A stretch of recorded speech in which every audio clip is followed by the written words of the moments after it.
السلام علیکم دوستو، کیسے ہیں آپ سب؟ میں زبینہ فیاض ایک بار پھر آپ کے ساتھ تو میں شروع کر رہی ہوں عشقم پارٹ 2۔ برخوردار، آج بھی دوستوں کے ساتھ بائک لے کر سڑکوں پر آوارہ گردی کرنی ہے یا پھر BSc سے آگے کا بھی کچھ سوچا ہے آپ نے؟ سال سے اوپر تو آپ کو گھر بیٹھے ہی ہو گئے ہیں۔ ڈھلتی عمر کے باوجود انتہائی وجیح اور اچھی صحت کے ساتھ سفید رنگت والے حاج صاحب کا طنز بیٹے کے لیے برملا تھا۔ آپ مجھ سے بات کر رہے ہیں ڈیڈ؟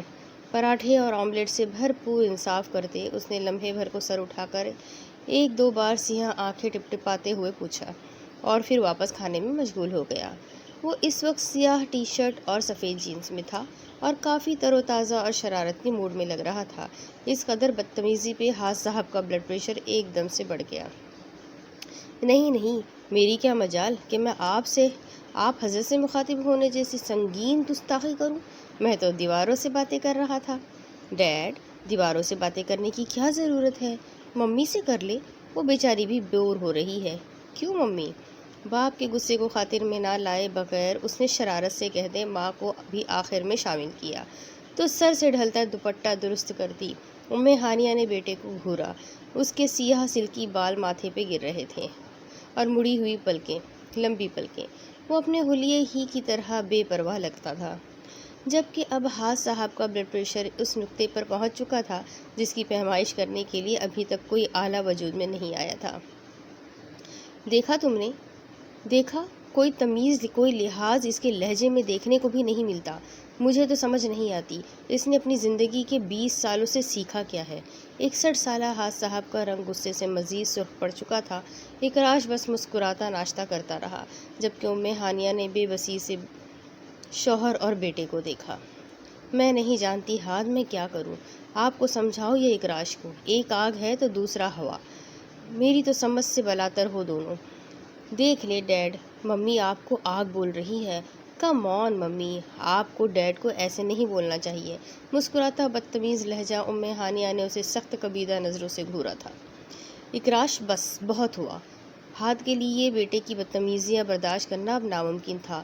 ایک تو کوئی ڈھنگ کا کام نہیں کرتا تھا، اوپر سے انتہا کا بدتمیز اور بدلحاظ تھا۔ کیا ڈیڈ؟ یار آپ تو میرے پیچھے ہی پڑتے رہتے ہو، بات کرو تو مسئلہ، نہ کرو تو مسئلہ۔ آپ لوگ کبھی خوش نہیں رہ سکتے کیا؟ ہر وقت کا چیک اینڈ بیلنس۔ میں کوئی بچہ تو نہیں ہوں، آپ دونوں کو ویسے ہی مجھے بے عزت کرنے کا موقع چاہیے ہوتا ہے۔ اس قدر بدلحاظی پہ ہانیہ نے مٹھیاں بھیج لی تھی۔ بس اکراش، اب بہت ہوا، اب بولے تو میں تمہیں تھپڑ لگانے پہ مجبور ہو جاؤں گی۔ دیکھ بھی رہے ہو سامنے ڈیڈ بیٹھے ہیں، آپ اور کر بھی کیا سکتی ہیں؟ یو نو واٹ ممی، آپ لوگ کبھی مجھے سمجھ ہی نہیں سکتے۔ خیر، میں ناشتہ کر چکا ہوں، لیکن یہ آملیٹ بہت برا تھا۔ اس میڈ کو فارغ کرے، میں اسے دوبارہ یہاں نہ دیکھوں۔ حکم صادر کرتے اس نے نیپکن سے ہاتھ صاف کر کے نیپکن میز پہ پٹکا اور فون اٹھا کر چلا گیا، اور وہ دونوں نوجوان اولاد کو دیکھتے رہ گئے۔ پاکستان ایک زمانے میں وہ ملک ہوا کرتا تھا جہاں فیملی سسٹم تھا اور فیملی بانڈنگ بہت مضبوط ہوا کرتی تھی، لیکن اب آج کل یہی ہر گھر کی کہانی ہے جو ہاتھ مینشن کی کہانی ہے۔ اکراش اٹھ کر گیا تو ہاتھ بھی غصے سے اٹھ کر چلے گئے تھے، جبکہ ہانیہ سر تھام کر وہیں بیٹھی رہ گئی۔ کیا کبھی کوئی ایسا دن آئے گا جب یہ دونوں اکٹھے مسکراتے کھانے کی میز پہ بیٹھے ہوں گے؟ کیا کبھی یہ کسی بات پہ اتفاق کریں گے؟ شاید میری زندگی میں ایسا ممکن نہ ہو، وہ سوچ کر مزید افسردہ ہو گئی تھی۔ بادل آج کراچی شہر کے آسمان پہ اٹکیلیاں کرتے نظر آ رہے تھے۔ موسم کبھی اچھا لگتا اور کبھی روز کی طرح گرم۔ کشمالہ نے ہاتھ کی ہتھیلی سے نم پیشانی سے پسینہ صاف کیا اور پھر کندھے سے ڈھلکتی بیگ کی ٹائی کو درست کرتی سر جھکائے چلنے لگی۔ آج جمعہ تھا اور ٹریفک معمول سے زیادہ تھی، اور یوں بھی آج سڑک پہ طلباء کا رش معمول سے ہٹ کر تھا۔ شاید امتحانات قریب ہونے کی وجہ سے کتابوں کی دکانیں بچوں سے بھری پڑی تھی۔ جگہ جگہ کالج اور اسکول بیگز پہنے لڑکے لڑکیاں نظر آ رہے تھے۔ وہ بس اپنے ہی دھیان میں سر جھکائے فٹ پاتھ پر چلتی جا رہی تھی۔ اکراش نے بے بسی اور کچھ بے چینی سے سیاہ چشمے کے پار سے کلائی سامنے کرتے اپنی اسمارٹ واچ پہ ٹائم دیکھا اور پھر گہرا سانس لے کے بائک سے اتر کر دیوار سے ٹیک لگا کر کھڑا ہو گیا۔ وہاں قدرے چھاؤ تھی، کہیں چلی تو نہیں گئی؟ بڑبڑاتے ہوئے اس نے سامنے سڑک پہ آتی جاتی ٹریفک میں اسی لڑکی کو تلاش کرنا چاہا مگر نظر خالی ہی لوٹ آئی۔ اس نے دائیں ہاتھ کے ناخن کو چباتے بڑھ کر گلی میں ایک نظر دیکھا اور پھر اب کی بار واپس سامنے سڑک پہ دیکھا تو جیسے سکا سانس لیا۔ کشمالا نے سڑک پار کی اور سر جھکائے چلتی اس کے قریب سے ہوتی گلی کی جانب مڑ گئی۔ وہ اپنی سوچوں میں اتنی غلطہ تھی کہ اسے محسوس ہی نہ ہو سکا کہ کوئی اس کے پیچھے چلا آ رہا ہے۔ اکراش نے آنکھوں پہ لگے سیاہ چشمے کو اتار کر گریبان میں اٹکا لیا تھا اور اب سنجیدگی سے جینس کی جیبوں میں ہاتھ ڈالے خاموشی سے اس کا پیچھا کر رہا تھا۔ مقصد کیا تھا؟ شاید وہ خود بھی نہیں جانتا تھا۔ یہاں تو وہ محض اسے دیکھنے آیا تھا، لیکن یہ قدم اب نہ جانے کیوں خود ہی اس کی طرف اٹھنے لگے تھے۔ ویران سنسان گلی میں ہر گھر کی کھڑکی دروازے بند تھے۔ دھوپ سروں پہ پڑتی پسینے کی صورت جسم کا پانی چوستی جا رہی تھی اور وہ دونوں آگے پیچھے چلے جا رہے تھے۔ سر جھکائے چلتی کشمالا نے محسوس اب بھی نہ کیا جب اکراش کے اور اس کے بیچ محض 1 گز کا فاصلہ باقی رہ گیا تھا۔ وہ تیز تیز چل رہی تھی تاکہ گھر جلدی پہنچ جائے۔ کچھ دیر تو وہ اس کے پیچھے چلتا رہا کہ وہ غور کرے گی، لیکن جب کشمالا کی طرف سے کوئی تاثر نہ دیا گیا تو اکراش اس کے پیچھے سے ہٹ کر اب اس کے ساتھ چلنے لگا، ایسے کہ کشمالا اور اس کے ہاتھ کے درمیان محض 3-4 انچ کا فاصلہ رہ گیا تھا۔ کشمالا نے اب کسی کی موجودگی اپنے قریب محسوس کی تو ترچھی نگاہ کر کے اکراش کو دیکھا۔ اکراش نے اسے دیکھتے پایا تو گہری مسکراہٹ اس کی جانب اچھالی۔ کشمالا کی آنکھیں خوف سے پھیل گئی اور جہاں تھی وہیں رک گئی۔ اکراش بھی رک گیا، بلکہ اس کے سامنے سینے پہ بازو لپیٹ کر اڑ گیا۔ اس نے اپنی چادر کو سامنے سے دبوچ لیا۔ کشمالا کا رنگ خوف سے سفید پڑنے لگا۔ اس نے نظریں جھکائے اس کے دائیں جانب سے نکل جانا چاہا تھا، لیکن اکراش پھر سے سامنے آ گیا۔ وہ دائیں جانب آیا تو اس نے تیزی سے بائیں طرف سے نکلنا چاہا، لیکن وہ جیسے اس کے لیے بھی تیار تھا، وہ بائیں جانب آ کھڑا ہوا۔ اکراش کے براڈ کندھوں اور سینے کے سامنے کشمالا کو اپنا آپ چھوٹا اور ادنا محسوس ہوا تھا۔ اسے ساری صورتحال سے نکلنے کے لیے اور کچھ سجھائی نہ دیا تو اس نے ہاتھ اٹھا کر کانپتے ہوئے اسے تھپڑ مارنا چاہا، جب اکراش نے نرمی سے اس کی سفید دھوپ میں چاندی کی طرح چمکتی کلائی پکڑ لی۔ 18 سال کو جاتی معصوم لڑکی کا رنگ ایک دم سے خوف سے مزید سفید پڑ گیا اور آنسو تیزی سے بہنے لگے۔ مما پھپک کر روتے منہ سے صرف ماں کا نام نکلا تھا۔ گلی کی نکڑ پہ اس کا گھر تھا، کوئی محلے والا دیکھ لیتا تو پہلے ہی سب اس کے بارے میں چہمگوئیاں کرتے رہتے ہیں، اب تو مزید موقع مل جاتا۔ خوف سے اس سے مزید سوچا نہ گیا تھا۔ اس نے روتے ہوئے اکراش کی گرفت سے کلائی نکالنی چاہی تھی۔ اسے معلوم نہیں تھا کہ اس کے آنسو اس کے گالوں پہ رستہ بنانے بھی لگ گئے تھے۔ مجھے جانے دو، اور کچھ نہ ہوا تو یہی کہہ دیا۔ بھیگا نرم لہجہ، نرم خو آواز۔ اکراش مسکراتے بغور اس کی آنکھوں پہ سایہ فگن نم پلکوں کی جھالر کو دیکھ رہا تھا۔ جب کشمالا نے لمحے بھر کو پلکیں اٹھا کر ڈرے اور سہمے ہوئے انداز میں اکراش بن ہاتھ کو پہلی بار دیکھا تھا، دونوں کی آنکھیں لمحے بھر کو چار ہوئی۔ وقت کی چلتی سوئی چلتے چلتے لمحے بھر کو ٹھہر گئی۔ اسے لگا اس نے ان نم آنکھوں کو پہلے بھی کہیں دیکھا ہے، اور اسی لمحے ماضی ایک بار پھر سے اس کے اور کشمالا کے بیچ لمحے بھر کو حائل ہوا تھا۔ کانوں میں بھاری مردانہ قہقہے اور بچے کی روتی آواز، چھوڑو میرا بازو مما۔ روتے ہوئے کشمالا نے اپنی کلائی اس کی گرفت سے ایک جھٹکے سے چھڑانی چاہی اور وہی لمحہ واپس ماضی بن گیا۔ وہ ایک لمحہ اس کا حاصل بنا تھا، محض ایک بلبلے کی طرح لمحوں میں پھٹ گیا۔ اکراش الجھا۔ اس نے بغور سامنے کھڑی روتی کشمالا کو دیکھا۔ اس لڑکی کو دیکھ کر کل بھی اسے کچھ عجیب محسوس ہوا تھا اور آج بھی۔ میرا بازو، پلیز مجھے جانے دو۔ وہ خود کہاں کا کہاں پہنچ گیا تھا اور وہ وہیں رہ گئی تھی، اپنی کلائی چھڑاتی۔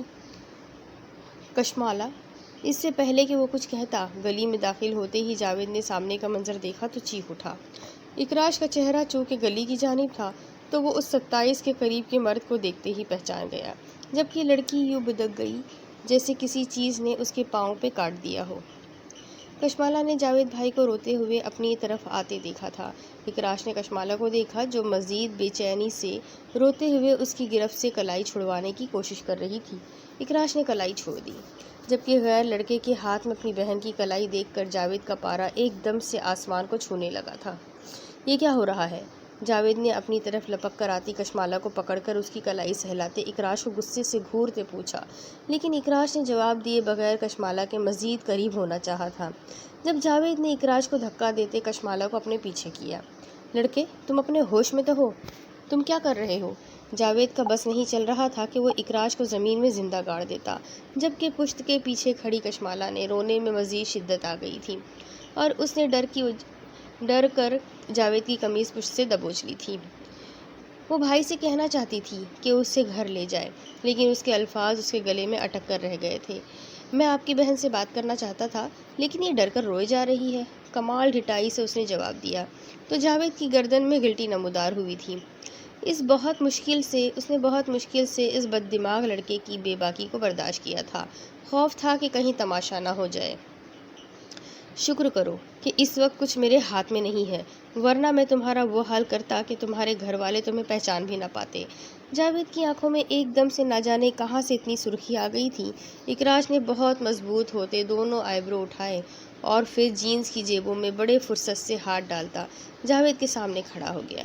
اس کا قد جاوید سے 3 انچ زیادہ تھا۔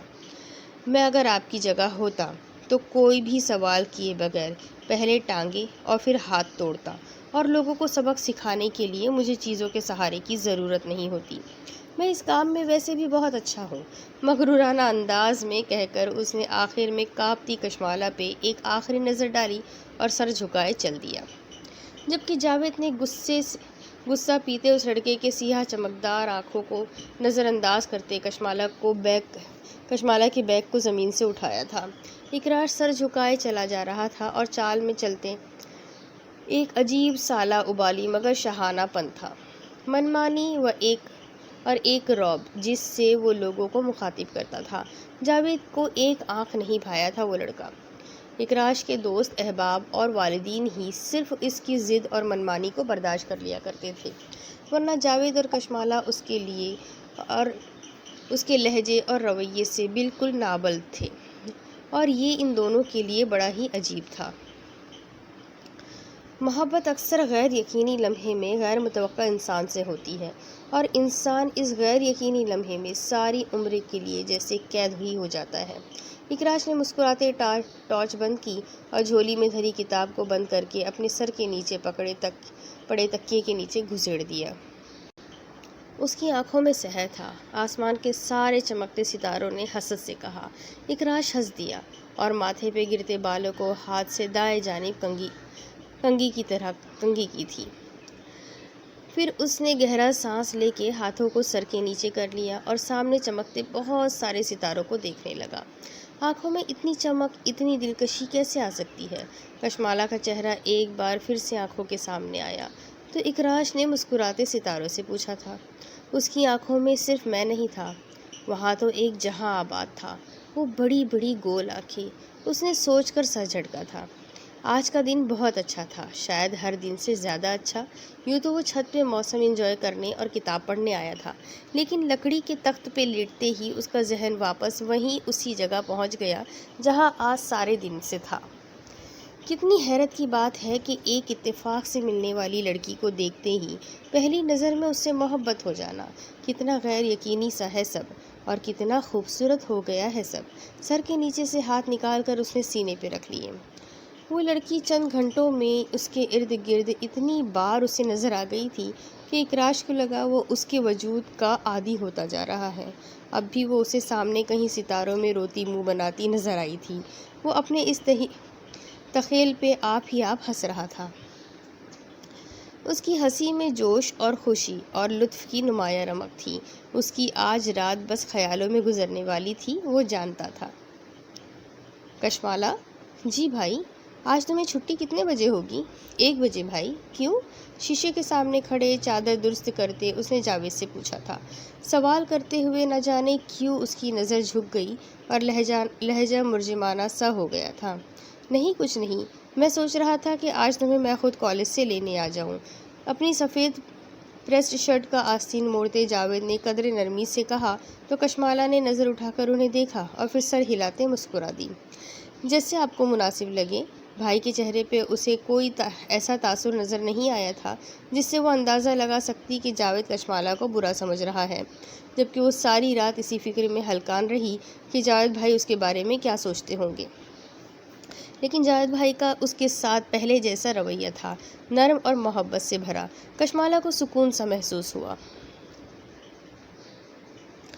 وہ بر وقت مسکرائی اور جاوید بھی جواباً مسکراہٹ اچھالتا واپس مڑ گیا۔ کشمالہ نے بھائی کے جاتے ہی کلائی سامنے کی اور یونیفارم کی آستین کو سامنے سے ہٹایا تھا۔ اس ظالم انسان کا لمس اب بھی اس کی کلائی پہ بڑے استحقاق سے نصب تھا۔ سفید دودھیائی کلائی پہ انگلیوں کے داغ پڑے تھے۔ اس نے کل رات کتنا صابن سے مل مل کر کلائی سے اس نشان کو مٹانے کی کوشش کی تھی، لیکن داغ بہت پکا تھا، دھل ہی نہیں رہا تھا۔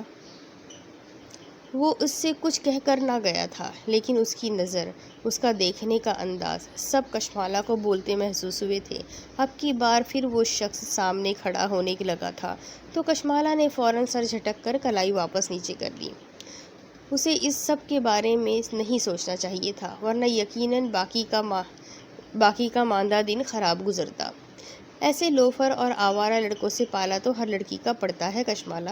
اتنا سوچو گی تو جو وقت تمہارا پڑھائی کے لیے ہے وہ اسی میں گزر جائے گا۔ تم جانتی ہو نا، تمہاری زندگی کا مقصد بہت بڑا ہے۔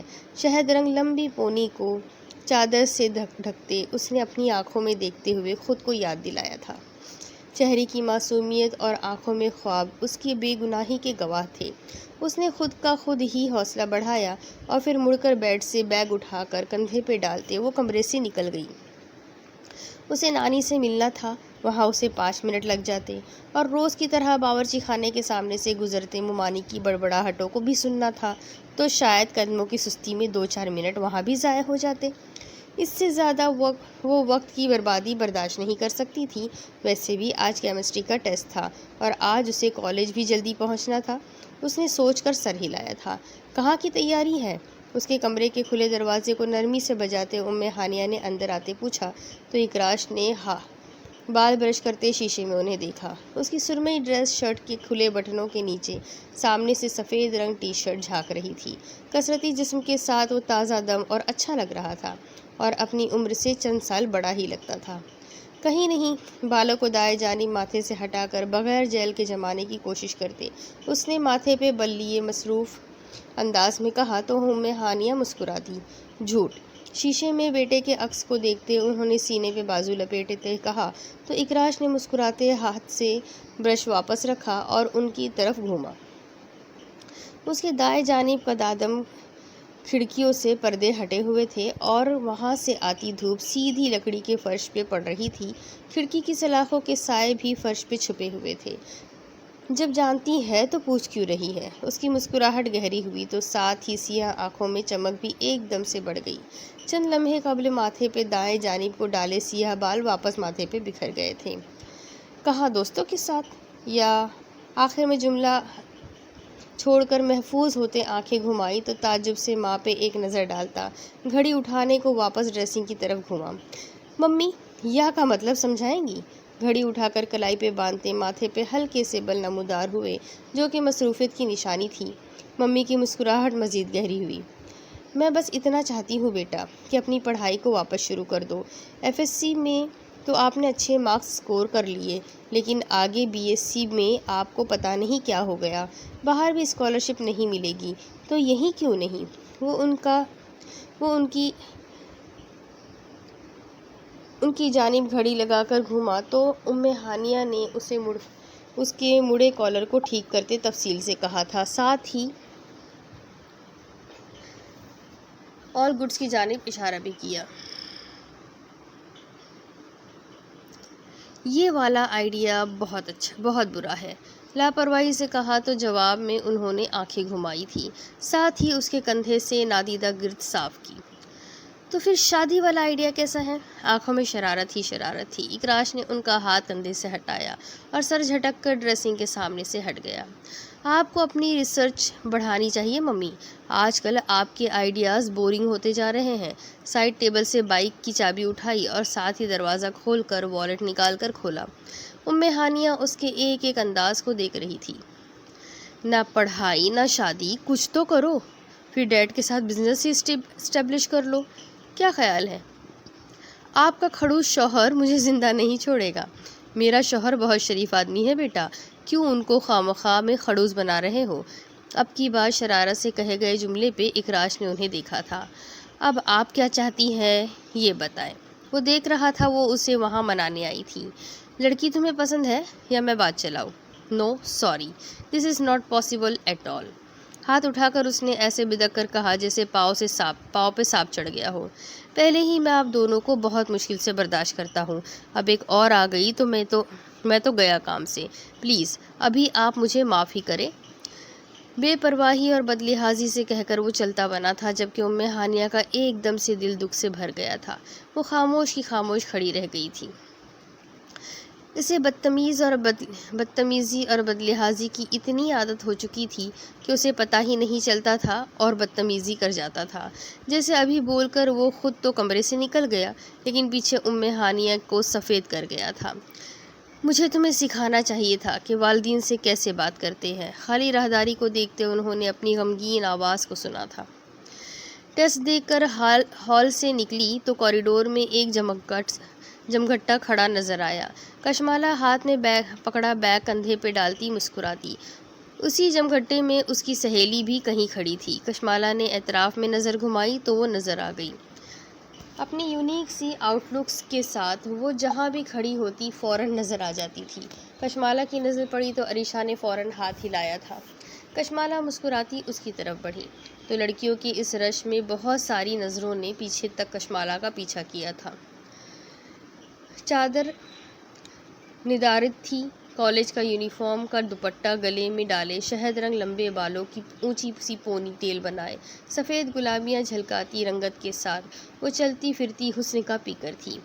کیسا ہوا ٹیسٹ؟ عریشہ نے جوش میں اسے بیگ سے پکڑ کر باہر کی طرف گھسیٹتے پوچھا تو کشمالہ نے اسے گھورتے بیگ چھڑایا اور ساتھ ہی لٹکتی ٹائی واپس کندھے پہ ڈالی. بس ٹھیک. باورہ کا منہ کھل گیا.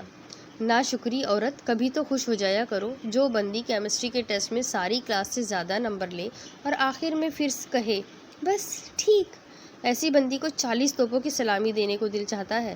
کشمالہ کا انداز عریشہ کو ایک آنکھ نہ بھایا تھا. جل کر کہا تو کشمالہ مسکرا دی.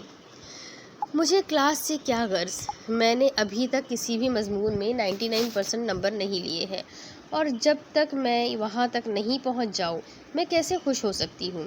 خوش ہونے کا ابھی وقت نہیں آیا. ہمیشہ کا ایک ہی جواب. عریشہ جواب جانتی تھی، آنکھیں گھمانے لگی. اب نہ تمہارے 99 نمبرز آئے اور نہ تم خوش ہو. بہن اتنے نمبروں کا کرنا کیا ہے؟ اس کے ساتھ چلتے آنکھوں کو دھوپ سے بچانے کی خاطر سامنے ہاتھ کا چھجا بنائے اس کی طرف دیکھ کر پوچھا تو کشمالہ نے بے پرواہی سے شانے اچکا دیے. چلچلاتی دھوپ سیدھی ان کے جسموں پر پڑتی، آگے کالج کے وسط سے گزرتی، تارکول کی سڑک پہ پھیلتی جا رہی تھی. کنارے بنی کیاریوں میں لگے پھولوں کی پتیاں گر گر کر تارکول کو رنگین کر چکی تھیں. وہ دونوں انہی پھولوں کی پتیوں پہ چلتی جا رہی تھی. ڈاکٹر بننا ہے بہن، اور اتنے نمبر اس لیے چاہیے تاکہ میرا میڈیکل میں ایڈمیشن ہو جائے، وہ بھی فری میں. آخر میں اس نے مسکراہٹ اچھالتے اپنے ارادے سے آگاہ کیا تو عریشہ ہنس دی. اف لڑکی، تم آخر اتنا پڑھ کیسے لیتی ہو؟ میری تو جان جاتی ہے. یوں سمجھ لو بس مارے بندھے ہی پڑھ پاتی ہوں میں. عریشہ کے چھوٹے چھوٹے کندھوں کو چھوتے بال کشمالہ کی پونی ہی کی طرح ہلکی ہوا میں جھول رہے تھے، بار بار اس کے چہرے پر پڑ رہے تھے، جنہیں وہ بار بار چہرے پر آنے سے ہٹا رہی تھی. تبھی ہر سال رزلٹ آنے کے بعد کمرہ بند کر کے رو رہی ہوتی ہوں. کشمالہ نے اس کی ماضی میں کی گئی حرکتوں کا ریفرنس دیا تو وہ ہتے سے اکھڑ گئی. اور تمہارا کیا؟ تم تو ہو ہی ایک نمبر کی ناشکری. 99% کی بجائے 98% آ جائے تو لگی ہوتی ہو بھائی کے کندھے کے ساتھ بھیں کرنے. اللہ معاف کرے، ایسے لگتا ہے جیسے فیل ہو گئی ہو. عریشہ کو عادت تھی، وہ جوش میں آہستہ بولتی ایک دم سے اتنی اونچی ہو جاتی تھی کہ سامنے والے کو ٹوکنا پڑتا. جیسے ابھی چلتی کشمالہ نے اسے گھورا. کیا آپ گھور کیوں رہی ہو؟ سچ ہی تو کہا ہے. اس نے جیسے ناک سے مکھی اڑائی تھی. سچ اگر آہستہ آواز میں بول لوگی بھی تو بھی وہ سچ ہی سنائی دے گا. اتنا اونچا بولنے کی ضرورت نہیں ہے. ہر بات سارے کالج کو سنانے بیٹھ جاتی ہو۔ اس نے کمال تحمل سے عریشہ کو سمجھانا چاہا تو عریشہ نے ہوں کرتے ہوئے سر جھٹکا۔ دادی اماں۔ ان دونوں کا رخ کینٹین کی جانب تھا۔ یہ وقت بریک کا تھا اور آدھے گھنٹے کے بعد انگلش کی کلاس لینے انہیں کینٹین سے سیدھے ایم اے بلاک میں چلا جانا تھا۔ وہ اس وقت گرلز کالج کے باہر کھڑا تھا۔ اس نے سر پہ پی کیپ پہن رکھی تھی جس نے اس کی آنکھوں پہ چھایا کر دی تھی، اور وہ پوری آنکھیں وا کیے گیٹ پہ نظر ٹکائے بیٹھا تھا۔ لڑکیاں آ جا رہی تھی لیکن جس کا انتظار تھا وہ جانے کہاں تھی۔ وہ چند پل یوں ہی بے بسی سے گیٹ کو دیکھتا رہا، لیکن جب مزید برداشت نہ ہوا تو بائک سے اتر کر دائیں بائیں سڑک کے کنارے چکر لگانے لگا۔ کشمالہ کے انتظار میں اس نے دھوپ میں کپڑے کی طرح سوکھ جانا تھا، مگر ان محترمہ نے نہ آنے کی جیسے قسم کھا لی تھی۔ اکراش نے لمحے بھر کو رک کر کلائی پہ بندھی گھڑی پہ وقت دیکھا۔ دوپہر کے 1 بج رہے تھے۔ آتی جاتی ٹریفک میں، ہارن، دھواں اور لوگوں کے رش میں وہ اسے گیٹ سے نکلتی نظر آئی تو اکراش نے فوراً اس کی طرف قدم بڑھانے چاہے، لیکن پھر اگلے ہی لمحے اٹھتے قدم جہاں تھے وہیں رک گئے۔ کشمالہ نے گیٹ سے نکلتے ہی دائیں بائیں گردن گھما کر دیکھا تھا کہ تبھی ایک بائک اس کے سامنے آ کر رکی۔ وہ جاوید تھا۔ کشمالہ نے بھائی کو دیکھا تو مسکرا دی اور پھر ساتھ ہی کوئی بھی بات کیے بغیر پیچھے بیٹھ گئی۔ اکراش نے ان دونوں کو دیکھا تو خود بھی واپس ہو گیا۔ بائک کی طرف بڑھا تھا۔ اگر آج سن بلاک نہ لگایا ہوتا تو یقیناً اس عشق و عاشقی کے چکر میں چہرہ جلا چکے ہوتے۔ ان دونوں کی بائک کے پیچھے اکراش بن ہاتھ کی بائک سرعت سے آگے بڑھ رہی تھی، البتہ اس نے خود کو ان سے ایک حد تک پیچھے رکھا ہوا تھا۔ آج اس کا ارادہ کشمالہ کو تنگ کرنے کا ہرگز نہیں تھا۔ وہ کل کتنا ڈر گئی تھی۔ وہ اس کا رونا نہیں بھولا تھا۔ آج تو اسے صرف اس کو خیر خیریت سے گھر پہنچانا تھا، مگر اس کا بھائی آ گیا تھا۔ اسے ذرا خوف نہیں تھا کہ جاوید کیا سوچے گا، اسے نقصان پہنچائے گا۔ وہ صرف آزاد چھوڑا گیا سانڈ تھا جسے دوسرے کو ٹکریں مارنے کا پتہ تھا، خود کے لگنے کا کوئی خوف نہیں تھا۔ ٹیسٹ کیسا رہا آج کا؟ کشمالہ نے جھولی سے سرکتے بیگ کو ایک ہاتھ سے پکڑتے بھائی کو کندھے سے پکڑ رکھا تھا۔ یہی کندھے تھے جو اسے گرنے سے بچاتے تھے۔ بھائی کے سوال پہ مسکرائی۔ صحیح ہو گیا بھائی، پچھلی بار کی طرح فیل تو نہیں ہو جاؤ گی؟ کالج گھر سے زیادہ دور نہیں تھا، رستے میں ایک فلائی اوور آتا تھا۔ جاوید نے فلائی اوور کے آتے مڑتے پوچھا تو پیچھے بیٹھی کشمالہ ہنس دی۔ بھائی میں فیل نہیں ہوئی تھی، بس 89% مارکس آئے تھے۔ اچھا، لیکن رو تو تم ایسے رہی تھی جیسے تم فیل ہو گئی ہو۔ وہ اصل میں مجھے 99% مارکس لینے تھے، تو جب میرے 99% نہیں آتے ہیں میں ایسے ہی ہر بار روتی رہوں گی۔ مسکراتے اسے مستقبل سے آگاہ کیا تو جاوید ہنس دیا۔ بیٹا اتنے نمبروں کا کرو گی کیا؟ ڈاکٹر بنوں گی بھائی، اور آپ کو تو پتہ ہے ڈاکٹر بننے کے لیے بہت زیادہ پڑھنا پڑتا ہے، بہت زیادہ نمبر لینے ہوتے ہیں، پھر جا کر کہیں داخلہ ملتا ہے۔ کل سے آج تک کی ساری کثافت بھائی سے باتوں کے دوران دور ہوتی جا رہی تھی، ساتھ چلتی ہوا میں کہیں لفظوں کے ساتھ تحلیل ہوتی جا رہی تھی۔ تھکا ذہن ایک دم سے تازہ دم محسوس ہونے لگا تھا۔ بڑے بھائیوں کی اچھی بات یہ ہوتی ہے کہ وہ کبھی بھی گزری باتوں کو لے کے طنز نہیں کرتے، ہمیشہ سمجھاتے رہتے ہیں اور سب سے اچھی بات ساتھ رہتے ہیں۔ بھائی بہنوں کے بہت بڑے سہارے ہوتے ہیں۔ محنت کرو بیٹے، انشاءاللہ اللہ پھل ضرور لگائے گا، لیکن ان خواب کے پیچھے خود کو فراموش مت کر لو۔ ہنسا بولا کرو، تمہیں پتہ ہے نا تمہارے دم سے تو گھر میں رونق ہے۔ جاوید کا اندازہ اس قدر نرم اور ملائم تھا کہ کشمالہ ہنس دی۔ بھائی، جب تک میں اپنا گول نہیں اچیو کر لیتی میں خوش کیسے ہو سکتی ہوں؟ خوشی کو خواہش یا خواب سے منسوب نہیں کرتے، خواہشوں اور خوابوں کے لیے ان کے پیچھے بھاگنا پڑتا ہے، اور خوشی کو جینے کے لیے لمحہ ہی کافی ہے۔ کسی جگہ بیٹھے اچھے جوکس پہ ہنس لینا، دوستوں اور فیملی کے ساتھ بیٹھ کر کھانا کھا لینا، یہ سب چھوٹی چھوٹی خوشیاں ہماری زندگی کو خوبصورت بناتی ہے۔ ایسی یادوں سے اپنی یادداشت کے کھانے کو بھر لینا چاہیے تاکہ بڑھاپے میں بوریت نہ ہو، اکیلے بیٹھے ہنستے رہو۔ اور اب وہ لوگ گلی کی جانب مڑ رہے تھے۔ کشمالہ نے مسکراتے گہرا سانس لیا اور گردن گھما کر گلی کی نکڑ کو دیکھا۔ اس کے چہرے کی مسکراہٹ سیکنڈز کے 1000ویں حصے میں دم توڑ گئی تھی۔ اکراش نے اس کا دیکھنا محسوس بھی کیا تو یوں ظاہر کیا جیسے دیکھا نہ ہو۔ یا جیسے جانتا ہی نہ ہو۔ کشمالا نے ڈر کر فوراً چہرہ واپس موڑ لیا۔ اگر بھائی کو پتہ چل گیا تو؟ پہلا خیال آتے ہی اس کی بیگ پہ گرفت ایک دم سے مزید سخت ہو گئی اور خوف سے ہونٹ کانپنے لگے۔ لو بھائی، پہنچ گئے گھر، اترو اور گیٹ کھولو۔